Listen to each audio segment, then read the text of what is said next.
नमस्कार। पिछली कक्षा में हमने वर्चुअल वर्क चैप्टर शुरू किया था। आज हम उसी क्रम में आगे बढ़ रहे हैं। आज हम पढ़ेंगे किसी कण पर क्रियाशील समतलीय बल निकाय के लिए कल्पित कार्य सिद्धांत। इसका स्टेटमेंट है हमारे पास, अनेक समतलीय बलों की क्रियाओं के अंतर्गत किसी कण के संतुलन के लिए आवश्यक एवं पर्याप्त प्रतिबंध यह है कि किसी लघु कल्पित विस्थापन में जो निकाय के ज्यामितीय प्रतिबंधों के साथ में अवरोधी है, बलों द्वारा किए गए कल्पित कार्यों का बीजीय योग शून्य है। यानी कि इस स्टेटमेंट में हमें क्या करना है कि पहले तो ये बताया गया कि कण पर जो है कई बल कार्यरत है, और इसमें दो बातें हैं। यदि हम पहले ये लेते हैं कि हमारे पास जो है उस कण को लघु कल्पित विस्थापन दिया जाता है, तो उसकी ज्यामितीय जो ज्योमेट्रिक कंडीशन है उसको बिना बदले उसमें जो है लघु कल्पित विस्थापन दिया जाता है, तो बलों के द्वारा जो किए गए कल्पित कार्यों का बीजीय योग वो शून्य है। और दूसरी बात हम सिद्ध करेंगे कि यदि कल्पित कार्यों का बीजीय योग शून्य है तो कण संतुलन में है। ये दो बातें हैं। पहले हम एक को मानेंगे, दूसरी बात सिद्ध करेंगे, फिर कन्वर्स पार्ट प्रूव करेंगे। तो जैसा कि चित्र में दिखाया गया है, यहाँ कण जो है वो बिंदु पर है और इस पर अनेक समतलीय बल F1, F2, F3 इस तरह से अनेक बल क्रियाशील है, और समतल में दो लंबवत रेखाएं जो कि x और y से हमारे पास OX और OY है। ये x अक्ष और y अक्ष है,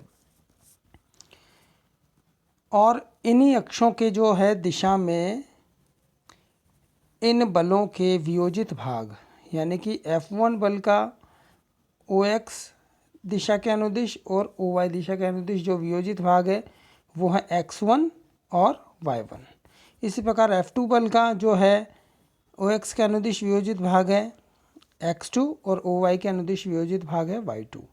इसी प्रकार हम आगे बलों के लिए भी देख सकते हैं, F3, F4, F5 इन सभी के लिए। अब जो पहली बात है आवश्यक प्रतिबंध, जो हमें सिद्ध करना है, आवश्यक प्रतिबंध यानी कि प्रतिबंध आवश्यक है ये हमें बताना है। तो इसका मतलब हमें क्या बताना है कि यदि कोई कण कोई समतलीय बल किसी निकाय समतलीय बल निकाय किसी कण पर क्रियाशील है,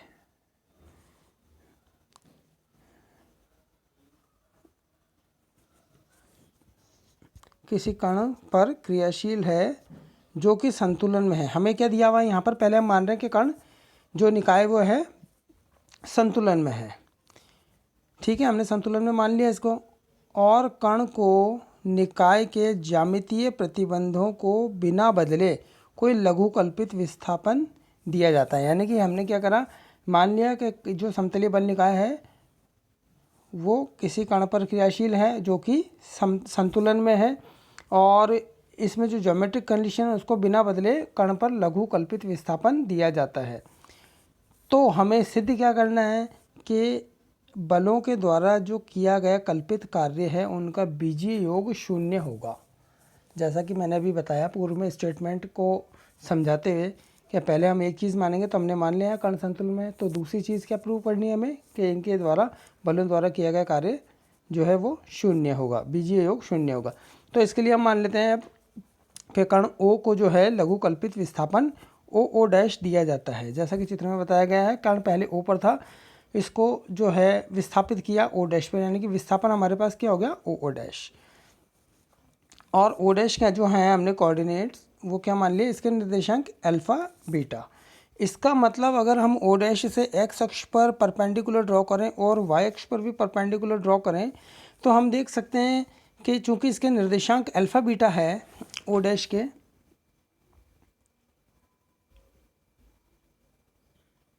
तो इसका मतलब यहाँ से जब इस पर परपेंडिकुलर ड्रॉ करेंगे तो इसका प्रोजेक्शन जो है O डैश का x अक्ष पर वो क्या होगा, अल्फा, क्योंकि इसका x कोऑर्डिनेट अल्फा है। इसी प्रकार O डैश से हम y डैश पर लंब खींचेंगे तो O डैश का y अक्ष पर जो प्रोजेक्शन होगा, प्रक्षेप होगा, वो क्या होगा, बीटा, क्योंकि इसका y कोऑर्डिनेट बीटा है। तो हम क्या देखते हैं कि OX तथा OY पर जो O डैश का प्रक्षेप वो है क्या है हमारे पास, अल्फा और बीटा।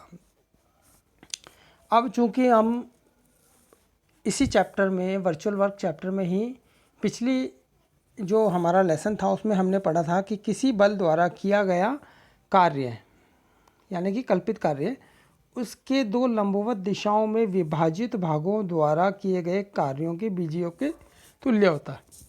यानी कि किसी भी बल द्वारा किया गया कार्य किसके बराबर होता है? जो उस बल के लंबवत दिशाओं में जो वियोजित भाग है, यानी कि एक्स और वाई जो कि परपेंडिकुलर डायरेक्शन से उन दिशाओं में जो उस बल के वियोजित भाग है उनके द्वारा किए गए कार्यों के बीजीय योग के बराबर होता है। तो इसका मतलब F1 बल F1 द्वारा जो किया गया कार्य है वो क्या होगा हमारे पास? x1 alpha plus y1 beta. ये कैसे होगा? x1 alpha plus y1 beta, क्योंकि देखो x1 जो है F1 का x दिशा में वियोजित भाग है। तो जब हम o डैश से इस पर परपेंडिकुलर डाला तो प्रोजेक्शन हो गया अल्फा। तो बल कौन सा है? वियोजित भाग क्या है इसका? x1। यानी कि जो F1 द्वारा किया गया कार्य जो है वो क्या होगा? x1 गुणा ये प्रोजेक्शन ओ डैश से ओ डैश का जो प्रोजेक्शन है एक्स अक्ष पर वो क्या है? अल्फा। यानी कि x1 alpha plus beta y1। क्योंकि जो बल द्वारा किया गया कार्य क्या है वो x1 बल द्वारा किया गया कार्य और y1 बल द्वारा किया गया कार्य। तो x1 बल द्वारा किया गया कार्य तो हमने भी बता दिया, बल x1 द्वारा किया गया कार्य क्या हो जाएगा? x1 गुणा ओ डैश का प्रोजेक्शन यानी कि अल्फा। इसी प्रकार y1 द्वारा किया गया कार्य क्या हो जाएगा हमारे पास? y1 गुणा ओ डैश का इस y अक्ष पर प्रोजेक्शन यानी कि y1 गुणा बीटा। और ये बराबर होगा हमारे पास बल F1 द्वारा किए गए कार्य के। तो ये F1 द्वारा किया गया कल्पित कार्य इसके बराबर हो जाएगा। इसी प्रकार जो दूसरे बल है F2 F3 इनके द्वारा किए गए कल्पित कार्य क्या क्या होंगे? F2 द्वारा किया गया कल्पित कार्य x2 alpha plus y2 beta. इसी प्रकार F3 बल द्वारा किए गए कल्पित कार्य इसके बराबर होगा x3 और y3 बलों द्वारा किए गए कार्यों के बीजीय योग के बराबर होगा जो कि x3 alpha plus y3 beta के बराबर है। तो इस तरह से निकाय के सभी बलों द्वारा किए गए कल्पित कार्यों का जो बीजीय योग है वो क्या हो गया हमारे पास? x1 alpha plus y1 beta plus x2 alpha plus y2 beta plus x3 alpha plus y3 beta. इनको हमने सेपरेट किया यानी कि अल्फा कॉमन ले लिया तो हमारे पास ये आ जाएगा। इसी प्रकार बीटा कॉमन लिया तो हमारे पास ब्रैकेट में ये आ जाएगा। अब क्या आ गया हमारे पास? अल्फ़ा, और इसको हमने इस तरह से लिख दिया समेशन ऑफ अल्फ़ा। इसी प्रकार जो है ये बीटा कॉमन आ गया तो ये हमारे पास बन गया समेशन ऑफ y1 जो कि बराबर होगा 0 के। अब 0 के बराबर कैसे होगा? क्योंकि हमने माना है कि निकाय जो है संतुलन में है। अब संतुलन की अवस्था में जो है इन सभी वियोजित भागों का जो बीजीय होगा वो क्या होता है? 0। यानी कि summation of x1 is equal to 0 and summation of y1 is equal to 0। तो ये जो हमें सिद्ध करना था कि सभी बलों द्वारा जो किए गए कार्यों का बीजीय योग है वो क्या होगा? 0। कल्पित कार्यों का बीजीय योग 0 है, तो हमने सिद्ध कर दिया। अब हम देखते हैं इसका मतलब प्रतिबंध आवश्यक है। अब हम देखते हैं पर्याप्त प्रतिबंध, यानी कि अब हम इसका कन्वर्स पार्ट प्रूव करेंगे। यानी कि अब हम मान लेते हैं कि यदि किसी कण पर क्रियाशील समतलीय बल निकाय के लिए सभी स्वेच्छ लघु कल्पित विस्थापनों में कल्पित कार्यों का बीजीय योग 0 है। हमने क्या मान लिया कि जो बल है इनके द्वारा किए गए कल्पित कार्यों का बीजीय योग 0 है। तो हमें सिद्ध क्या करना है कि जो कण है वो संतुलन में होगा, कण संतुलन में होगा। तो हम मान लेते हैं यहाँ पर कि कण जो है उसका लघु कल्पित विस्थापन कितना है, यानी कि O से O डैश पर वो विस्थापित किया जाता है। तो विस्थापन कितना हो गया? O डैश, जहाँ पर O डैश के निर्देशांक हमारे पास अल्फा बीटा है। तो अब इससे जो हम मानकर चल रहे हैं वो मानकर चल रहे हैं कि कल्पित कार्यों का बीजीय योग 0 है। इसका मतलब जो इस प्रतिबंध के अनुसार क्या हो जाएगा? कल्पित कार्यों का बीजीय योग जो कि अभी हमने ऊपर देखा था, सभी बलों द्वारा जो किए गए कल्पित कार्य का बीजीय योग यहाँ पर क्या था हमारे पास? Alpha summation of x1 plus beta summation of y1।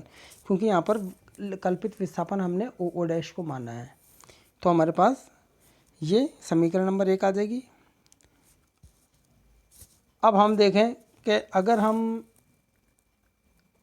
कल्पित विस्थापन जो है ओ डैश की बजाय ओ डबल डैश लें, जहाँ पर कि ओ डबल डैश के निर्देशांक हम अल्फ़ा 1 और बीटा ले लें, अल्फ़ा 1 बीटा, यानी कि हमारे पास जो कोऑर्डिनेट पहले ओ डैश के अल्फ़ा बीटा थे, अब हमने ओ डैश नया बिंदु ले लिया जिसके कोऑर्डिनेट अल्फ़ा 1 बीटा है, तो हमारे पास जो है इसका वाई कोऑर्डिनेट जो कि पहले भी बीटा था अभी भी बीटा है, एक्स कोऑर्डिनेट चेंज हुआ है जो कि पहले अल्फ़ा था अब हो गया अल्फ़ा 1। ठीक है, तो हमारे पास जो है अब लघु कल्पित विस्थापन ओ डबल डैश हो गया। तो इस अवस्था में जो है जो हम उस प्रतिबंध का यूज़ करते हैं कि भाई सभी बलों द्वारा किए गए कल्पित कार्यों के बीजीय शून्य है, वो हम मानकर चल रहे हैं। तो उसके द्वारा क्या हो जाएगा हमारे पास alpha 1 summation of x1 plus beta summation of y1 is equal to 0। इसे हमने समीकरण नंबर 2 दे दिया। अब समीकरण 1 में से जब हम 2 को घटाएंगे तो हमारे पास ये समीकरण आ जाएगी, क्योंकि जो है समेशन ऑफ y1 बीटा ये तो कैंसिल हो जाएगा, सेम है टर्म। जो बचेगा ये बचेगा हमारे पास ब्रैकेट में अल्फ़ा माइनस अल्फ़ा 1 और समेशन ऑफ x1 जो कि 0 के बराबर होगा। अब इस कंडीशन से हम कह सकते हैं कि summation of x1 is equal to 0, क्योंकि यहाँ पर अल्फ़ा माइनस अल्फ़ा 1 0 के बराबर नहीं हो सकता, क्योंकि अल्फ़ा और अल्फ़ा 1 दोनों अलग अलग x निर्देशांक है किसी बिंदु के। ठीक है ना, तो alpha is not equal to alpha 1 means summation of x1 is equal to 0। इसी प्रकार हम अब नया कोई लघु कल्पित विस्थापन लें जो कि ओ ट्रिपल डैश हो, जहाँ पर ओ ट्रिपल डैश के कोऑर्डिनेट जो क्या है वो अल्फ़ा बीटा 1। अब जो है हमने एक्स कोऑर्डिनेट पहले वाले केस में ओ डैश के निर्देशांक में भी उसका जो एक्स निर्देशांक वो अल्फ़ा था, अभी भी हमारे पास अल्फ़ा है। पहले वाले में जो वाई कोऑर्डिनेट वो बीटा था, अब हमने क्या ले लिया बीटा 1 ले लिया, यानी कि इसमें हमने वाई निर्देशांक को बदल दिया। तो इस केस में हमारे पास जो है उसी कंडीशन के अनुसार क्या हो जाएगा alpha summation of x1 plus beta 1 summation of y1 is equal to 0। तो यहाँ से जब हम अब समीकरण 1 में से समीकरण 3 को जब घटाते हैं तो हमारे पास जो है ये बचेगा beta minus beta 1 summation of y1 is equal to 0, क्योंकि अल्फ़ा समेशन ऑफ x1 जो है कैंसिल हो जाएगा। अब इससे हम कह सकते हैं कि summation of y1 is equal to 0, क्योंकि बीटा और बीटा 1 आपस में बराबर नहीं हो सकते, इसलिए समेशन ऑफ y1 बराबर 0 होगा। तो हमने यह भी बता दिया कि समेशन ऑफ x1 0 के बराबर है और summation y1 is equal to ये भी है। तो इससे हम क्या कह सकते हैं, ये साम्यावस्था की कंडीशन है, जिससे हम ये हमने सिद्ध कर दिया कि कण जो है वो साम्यावस्था में है, इसका मतलब प्रतिबंध पर्याप्त है। और ये जो समीकरण हमने समीकरण नंबर 1 दी थी कि बलों द्वारा किए गए कार्यों का बीजीय योग 0 होता है, ये जो समीकरण नंबर 1 है ये समीकरण कल्पित कार्य समीकरण कहलाती है। तो आज के लिए इतना ही, अगले भाग के लिए हम अगली कक्षा में पढ़ेंगे। धन्यवाद।